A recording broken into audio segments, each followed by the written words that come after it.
Olá, eu sou Ângelo, professor de Biologia. Então, você está aqui para aprender um pouco mais sobre histologia, certo? Essa é a segunda aula que fala sobre a histologia.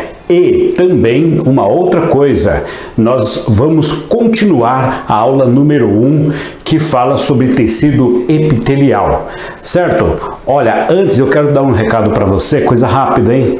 Se você está se preparando para a área de saúde, quer seguir carreira nessa área, né? Se você tem aí medicina, biomedicina, fisioterapia, enfermagem, biologia, farmácia, nutrição, psicologia, pois é. Olha, você pode ter um atendimento pelo Skype, também aulas online. Você pode receber links exclusivos com conteúdos direcionados para você, videoaulas exclusivas para você. Você pode ver e receber resumos na sua caixa postal e lista de exercícios dos vestibulares anteriores já resolvidos. Está interessado? Então veja aqui, meu Skype, Ângelo Vieira, certo? Instagram, Ângelo Tadeu Vieira. Visite minha página lá no Facebook, na Facebook/Biologia para Estudar. Conheça, manda uma mensagem para mim, faz um contato comigo e fique sabendo como funciona isso, certo? Preparando você para o vestibular. Agora vamos lá. Conheça também outros links que tem na descrição sobre outros cursos que eu realizo. Vamos agora ao conteúdo mais esperado. Olha, eu quero falar com vocês hoje sobre a pele e glândulas, tá? Porque é o seguinte, o tecido epitelial, ele tem duas funções importantes no organismo: revestimento e secreção. Quando eu falo revestimento, isso eu descrevi na aula 1, eu me referia à situação de proteção do organismo, tanto na parte de fora do corpo, como o caso do tecido epitelial, que é a camada mais externa da pele, como também das mucosas que você tem dentro da sua boca, dentro do nariz, dentro dos órgãos ocos, como por exemplo o estômago, o intestino. Então, aí você tem um revestimento, lembra? Tecido epitelial, células justapostas com pouquíssimo material extracelular, ou seja, ele não tem muito espaço entre as células e justamente por causa disso desempenha muito bem a função de proteção, revestimento. Porém, uma outra coisa que agora eu vou dar mais atenção é a função secretora. Ou seja, o tecido epitelial também cuida da parte de produzir substâncias úteis que depois são lançadas em alguma parte do organismo, seja diretamente no órgão ou região que ele quer influenciar, seja na corrente sanguínea para que ele possa alcançar órgãos e tecidos que estão distantes da própria glândula. Bom, vamos entender isso direitinho. Para começar, eu acho que é interessante a gente verificar o seguinte: a pele humana, ela tem o tecido epitelial fazendo a parte de revestimento e a parte de secreção. Tá? Tudo isso você encontra na pele, certo? Glândulas você pode encontrar ou em outros lugares do organismo. Eu estou usando a pele como um referencial, tá legal? Um referencial. Então a pele humana, ela é constituída por 3 camadas básicas, certo? Então aqui você tem aqui 3 camadas básicas da pele. Então vamos lá, vamos pegar aqui, ó, e verificar o que você pode encontrar num pedacinho de pele. A camada mais externa da pele, a camada que está em contato com o meio ambiente, é a epiderme.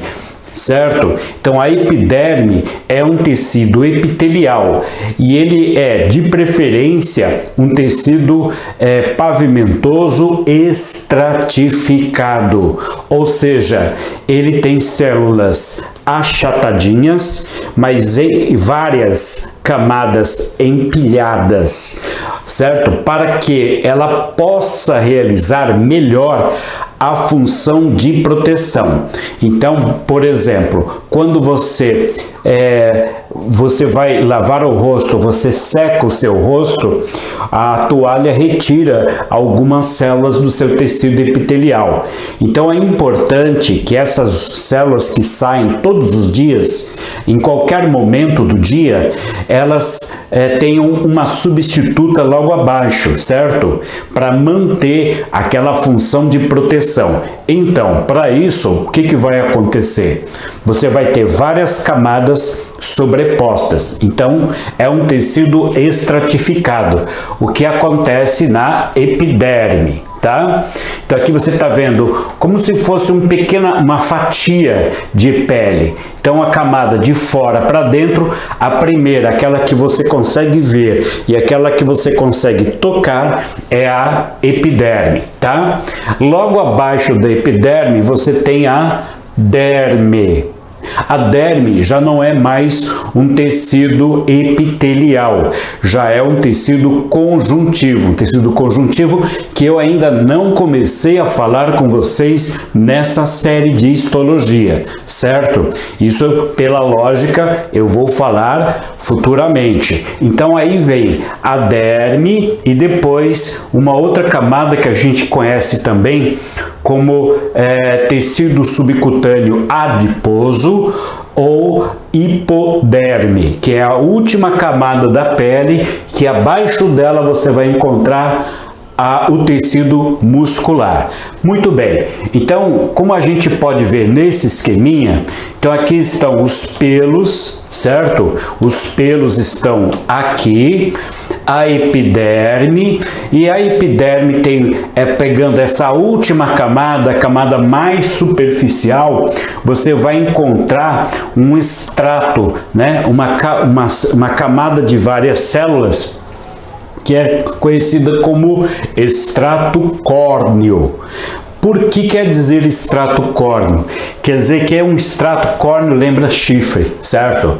Então, chifre é feito de tecido, né, queratinizado. Existe uma proteína chamada de queratina, que essa proteína é produzida dentro das células e vai deixando as células, com o passar do tempo, mais endurecidas, certo?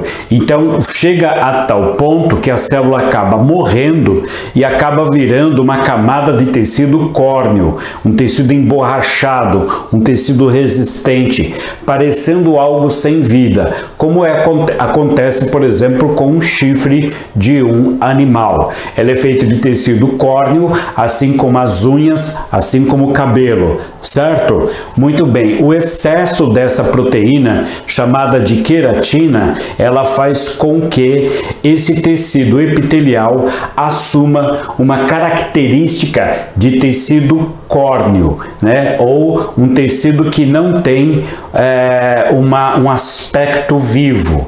No caso da pele, então você tem o último extrato é córneo. Praticamente nesse ponto as células já estão mortas, certo? Porque houve um envelhecimento da célula e ao mesmo tempo o acúmulo da proteína queratina. Então a proteína queratina é que deu esse aspecto todo a essa camada de célula. Muito bem.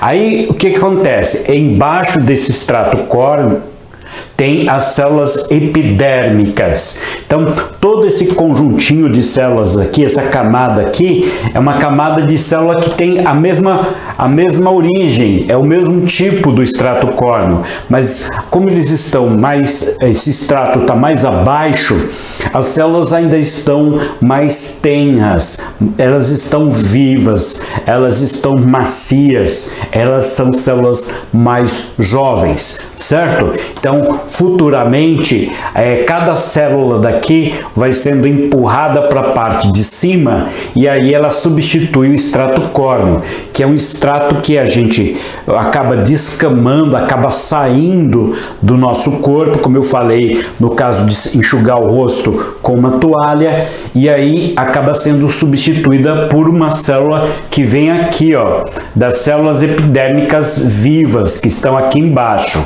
Então, o extrato córneo é morto, as células epidérmicas vivas estão logo abaixo, tá bom?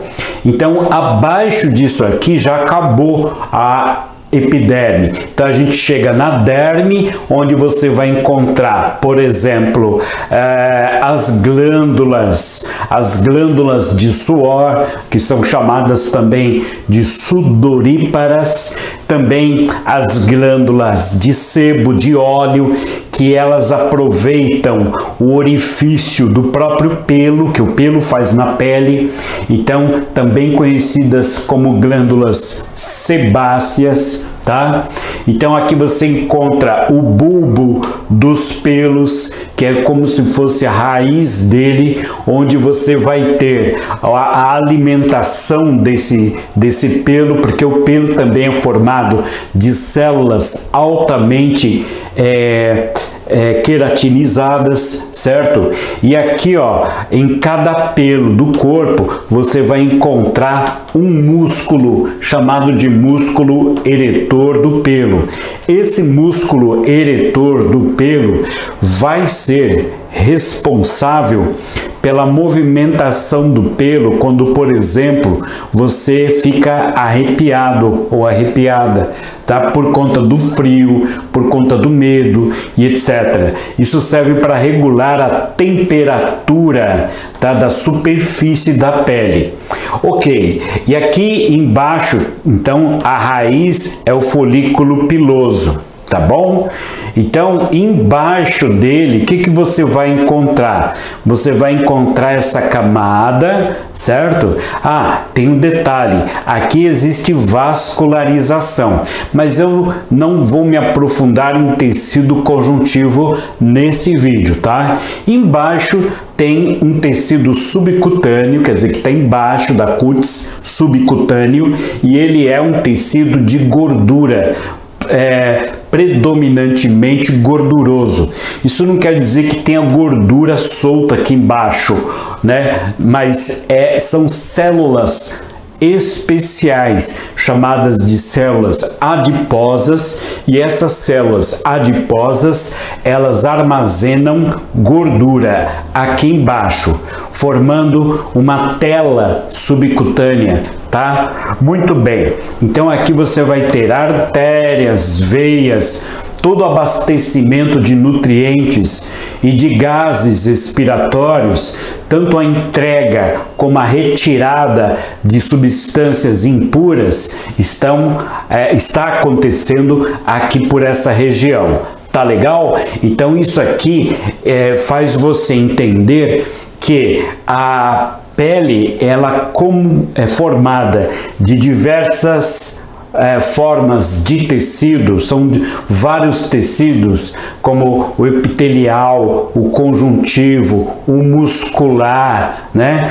Tem também nervos sensitivos aqui, tem o tecido adiposo aqui. Quando você vê a reunião de vários tecidos, você tem um órgão. Portanto, a pele, ela é um órgão do nosso corpo. A pele não é um tecido. A questão é que quando você olha para você mesmo ou olha para alguém, o que você está vendo? Você está vendo essa camada que reveste o corpo. A parte que reveste o corpo é epitelial, mas não é toda a pele que é tecido epitelial. Deu para entender? Então, por isso a pele não é um tecido, ela é um órgão, porque é formada de vários tecidos, inclusive o epitelial. Perfeito! Então vamos agora pegar aqui para a gente ver algumas coisas né? Aqui é só uma descriçãozinha para você ter aí nas suas anotações, tá? Por exemplo, a epiderme é a camada mais externa, é a camada que a gente consegue ver um do outro, que reveste todo o corpo, toda a superfície do corpo é revestida por essa camada. A derme está abaixo, então é uma camada interna, a epiderme, formada por tecido conjuntivo. Aí já é outra categoria de tecido que nutre, olha a função, uma das funções do conjuntivo, nutre as células da epiderme, pois é rica em vasos sanguíneos e possui glândulas sebáceas, sudoríparas e folículos de pelos. Olha, gente, uma coisa que a gente aprende no tecido epitelial é que o tecido epitelial, ele tem células que não são células alimentadas facilmente, porque elas estão tão próximas umas das outras que não existe corrente sanguínea no meio do epitélio. Então o epitélio, ele tem que receber o alimento da camada de baixo, onde tem, né, uma tela, uma camada, né, que é chamada de lâmina basal. Então é ali que está o alimento e elas vão pegando o alimento por difusão. Muito bem, agora quem abastece o tecido epitelial de alimento é o tecido conjuntivo que está na derme, tá? Ok, tem muitos vasos sanguíneos para fazer isso. E as glândulas, como a sudorípara, a sebácea, que fazem esse trabalho. E depois, gente, abaixo de tudo, aquela camadinha de gordura, a hipoderme, camada mais interna de tecido adiposo subcutâneo, que atua como reserva de energia e também de isolante térmico. Bom, reserva de energia todo mundo entende, né? Que o tecido adiposo são células que guardam gordura e essa gordura ela foi originada do excesso de carboidratos, por exemplo, e de outras gorduras que nós consumimos durante a vida. Portanto, elas foram armazenadas na forma, né, de tecido adiposo, dentro das células adiposas. Porém, se for necessário, essa gordura ela é desmanchada, tá? Ela é convertida em matéria orgânica energética, como carboidrato, e queimada pelo corpo. Portanto, é uma reserva energética. Porém, a gordura que está dentro das células adiposas faz com que essa camada adiposa funcione também como isolante térmico, ou seja, ela não vai permitir que o calor produzido pelo nosso próprio corpo fuja para a atmosfera através da nossa pele, ou seja, ela funciona como um isolante térmico. Tá, tudo bem, a gente perde calor constantemente, por exemplo, a nossa roupa ela fica quente, tá? A gente veste a roupa, depois ela esquenta, quer dizer, o nosso corpo está perdendo calor para a roupa. Tudo bem, mas se não fosse o tecido adiposo, perderia muito mais. Então, o gasto energético do nosso corpo seria muitas vezes maior, né? Então, serve para evitar a fuga exagerada de calor do nosso corpo. Nós precisamos do calor porque nós somos criaturas homeotérmicas, ou seja, nós produzimos calor dentro do nosso corpo e precisamos desse calor dentro do nosso corpo porque as reações químicas do nosso metabolismo elas acontecem direitinho dentro dessa temperatura que nós temos. Se nós aumentarmos, atrapalha o metabolismo, se nós diminuirmos muito, também atrapalha o metabolismo, porque aí no caso ele não acontece. Certo? Bom, por isso é um bom isolante térmico, e essa é uma função importante dela. Agora, vamos falar um pouquinho desse tecido epitelial glandular, né? Afinal de contas, as glândulas, elas exercem uma função muito importante dentro do nosso organismo. Lembrando sempre, né, da nossa dependência das glândulas, pelo fato do nosso corpo ser muito complexo e também, né, nós somos mamíferos e temos um componente, né, de complexidade muito grande, que as glândulas participam do desempenho do nosso corpo quando ele está realizando o seu metabolismo.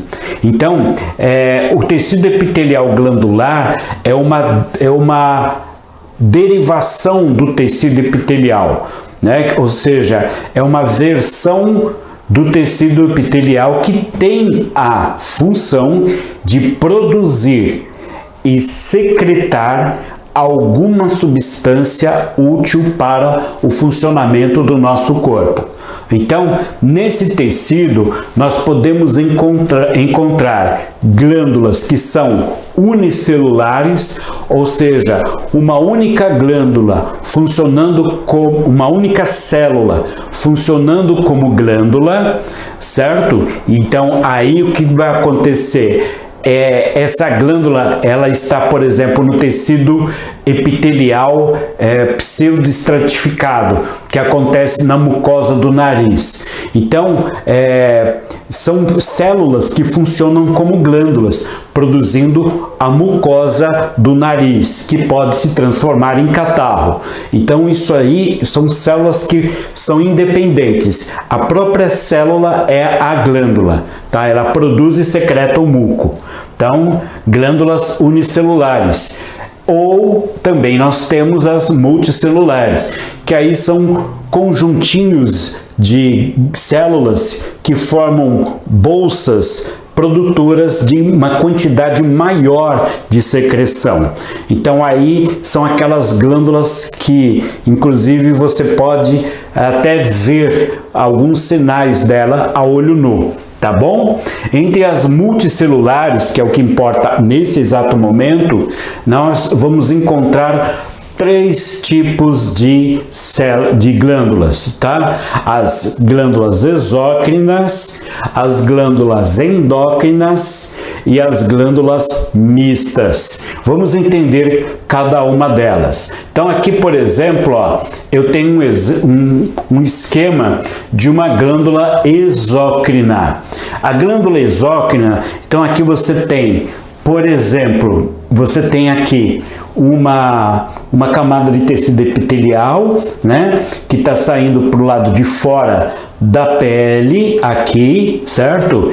Você tem um ducto, tá, como se fosse um canalzinho, tá? É chamado de ducto secretor, e essa parte mais bojuda, essa parte mais larga que tem aqui, é a porção secretora. Justamente as células estão mais gordinhas aqui, mais volumosas, porque elas estão produzindo alguma secreção, certo? Então essa secreção, ela é lançada, né, do lado de fora pela porção secretora, tá? Bom, então vamos ver como é que funciona isso. Então elas apresentam uma porção secretora, tá aqui, associada a ductos que se abrem para o interior de cavidades do corpo, por exemplo, glândula salivar, tá? Glândula salivar você percebe, por exemplo, você vê aqui, na língua, você vê que na parte de baixo da língua, onde tem aquela membrana, aquela prega de pele, que é o freio da língua, na parte de baixo você percebe que tem 2 orifícios pequenininhos que lançam saliva no assoalho da boca. Tá bom? Então, isso serve para que a boca fique sempre molhada. Então, quando você fala no interior de cavidades do corpo, você pode pensar, por exemplo, na glândula salivar como exemplo. Certo? Então, essa glândula salivar está sempre jogando saliva dentro da boca, e ela tem os ductos que esguincham aquela saliva para dentro da boca. Então, por quê? Porque as glândulas salivares, elas não estão dentro da boca, elas estão aqui, ó, do lado de fora, tá? Do lado de fora da boca. Então, por isso elas têm que ter um canalzinho para jogar lá. Então, ela joga a sua secreção diretamente na cavidade de um órgão oco, como a boca, ou para fora do corpo, por exemplo. O caso da glândula de suor, é o caso da glândula de lágrima, tá? Aí escorre a lágrima do lado de fora do corpo. Então, ela é exócrina.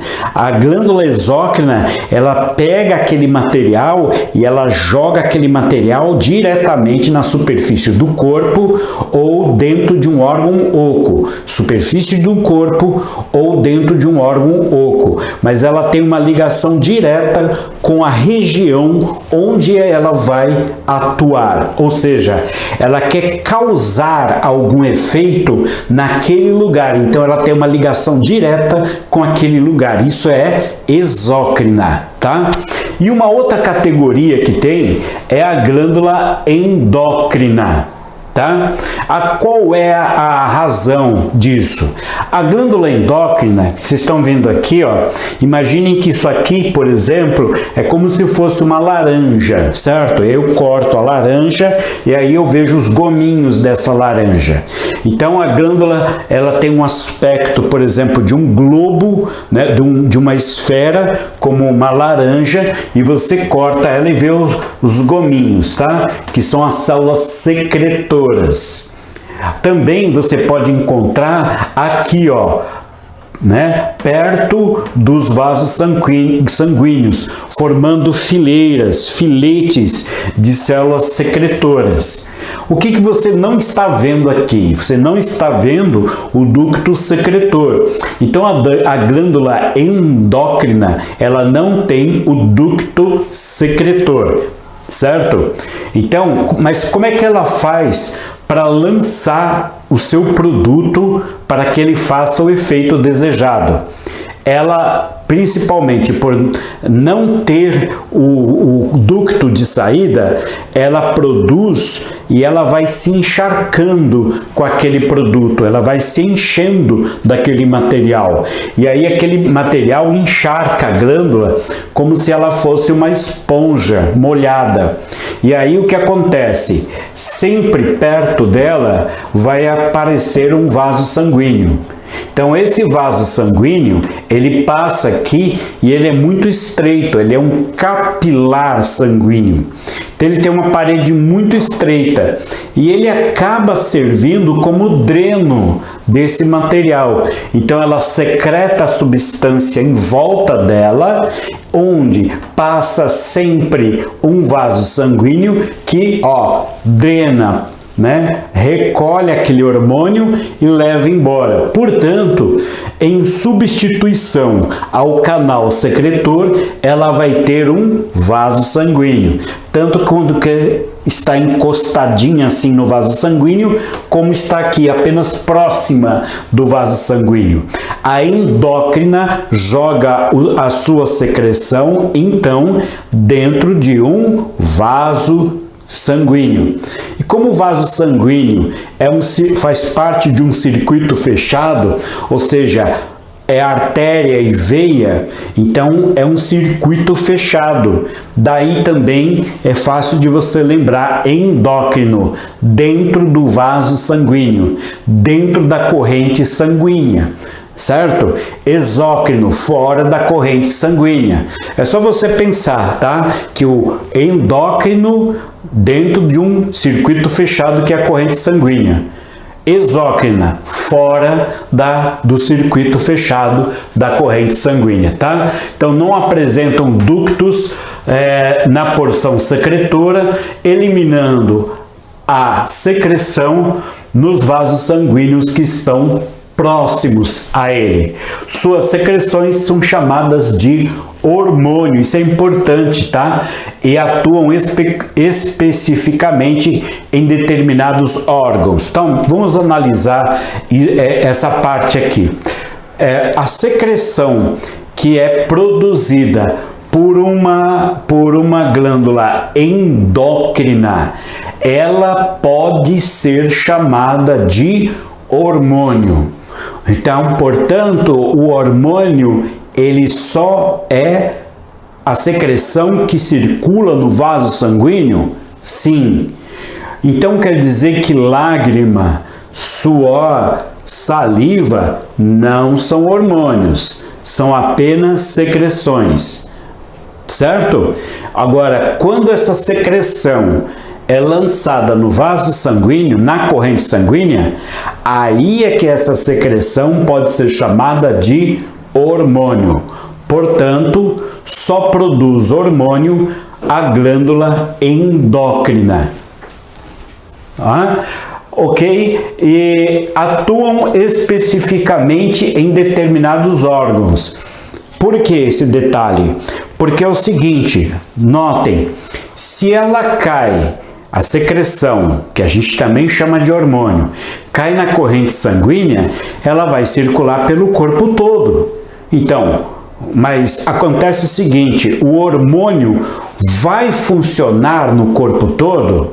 Muitos hormônios não funcionam no corpo todo, eles são feitos para funcionar num determinado órgão, tá? Muitos hormônios, eles são, por exemplo, liberados como adrenalina, que é liberada para funcionar em vários órgãos, por exemplo, no sistema nervoso, no coração, certo? Até na íris dos olhos. Então, é um hormônio que funciona em vários lugares. Então, a melhor maneira dele funcionar é ser jogado na corrente sanguínea. O hormônio do crescimento, por exemplo, é um hormônio que vai fazer com que todo o organismo cresça. Então, ele tem que ser jogado na corrente sanguínea.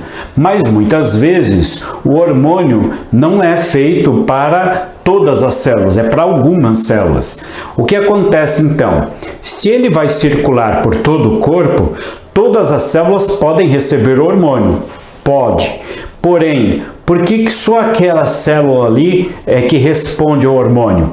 Porque é a célula que tem os receptores ideais em cima das membranas plasmáticas. Isso quer dizer que o hormônio, ele tem uma forma estrutural, uma forma molecular que serve para encaixar nos receptores de determinadas células. Então, se o hormônio funciona em todo o corpo, então ele tem um conector universal, né? Agora, por exemplo, se o hormônio folículo estimulante, tá? Ele vai sair da glândula da hipófise e vai até a gônada, que pode ser o testículo no homem, ou o ovário na mulher, então ele está ligando a cabeça, onde tem a hipófise, ao ovário. A distância é grande, certo? Porém, por que os outros órgãos não vão ser influenciados? Porque quando ela produz o hormônio folículo estimulante, ele tem um encaixe perfeito para as células do testículo ou do ovário. As outras não tem. É como se fosse a chave numa fechadura. É uma chave especial que só abre a porta do ovário. Então o hormônio vai circular pelo corpo todo. Ele pode até bater em várias portas, mas quando chegar na porta do ovário, ele se encaixa, o hormônio, né? Ele se encaixa e aí vira e desencadeia uma reação química no ovário. Tá bom? Então veja, por isso que o hormônio, às vezes, não quer dizer porque ele sai do sangue que ele vai influenciar todo o organismo de uma vez só. Não, ele tem um desenho, a molécula dele tem um desenho para influenciar só aquele grupinho de células daquele determinado órgão, tá? Agora também tem uma outra situação, Aqui, uma glândula mista. Muito bem, isso existe, né? A glândula mista apresenta duas regiões, uma parte endócrina e uma parte exócrina. Então, glândulas mistas são aquelas que são as duas em uma.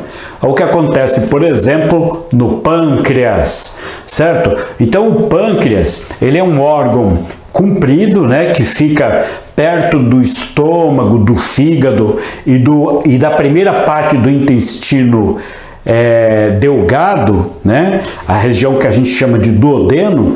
E é o que acontece, se eu pegar um pâncreas e cortar ele, tirar uma tampinha dele aqui, ó, essa casca dele, eu vou ver que dentro dele tem um monte de canais, né, que formam um tubo, que é o canal pancreático. Bom, o que ele faz? Se ele tem canal, então ele é um ducto secretor, então ele é exócrino, tá? Então o que ele faz? Estão vendo que esse canal ele tem várias ramificações e quando chega aqui ele bifurca e sai. Onde é que ele vai cair? No intestino.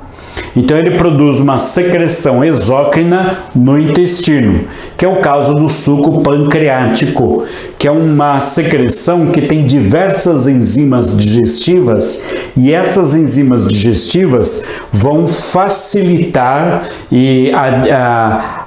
a digestão de várias substâncias. Vai ter lá uma enzima para proteína, vai ter lá uma enzima para lipídio, né? Vai ter lá uma enzima para carboidrato, então ele vai dar uma boa adiantada no processo de digestão dos alimentos.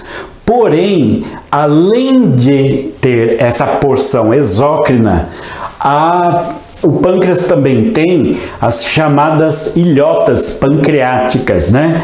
Então são células que ficam no pâncreas e que fazem, também são chamadas de ilhotas de Langerhans, que elas produzem a insulina e o glucagon. Notem, duas substâncias importantes. Todo mundo sabe que a insulina está no sangue, não é? Então, a insulina, ela é derramada no sangue pelo pâncreas. Então, o pâncreas, além de produzir a secreção, né, digestiva do suco pancreático, que é exócrina, também produz a insulina, que é uma secreção endócrina, portanto hormônio. E aí o que acontece? Cai na corrente sanguínea e ajuda o açúcar a entrar nas células. E um outro hormônio que é produzido aí é o glucagon. Glucagon é um hormônio que o pâncreas libera quando a gente está com fome, certo? E aí dentro do nosso fígado tem uma reserva emergencial que é chamada de glicogênio. Quando nós estamos com fome, se nós não comermos, a taxa de açúcar do sangue diminui muito. E o que acontece? Nesse momento, o pâncreas libera o glucagon. O glucagon vai cair na corrente sanguínea, tá? Vai até o fígado, e o fígado, quando recebe aquele hormônio, pega o glicogênio e despacha esse glicogênio para a corrente sanguínea, libera na forma de carboidrato. E aí o que acontece? O sangue se enche de açúcar e a fome passa sozinha, sem você comer. Tá legal? Então, pessoal, isso aí é o que eu queria falar nessa aula de agora, e eu volto numa próxima aula para mais alguns assuntos, principalmente ainda referentes à histologia. Se você gostou desse vídeo, compartilhe, tá? Dê um like, inscreva-se no canal. Até o próximo vídeo. Tchau!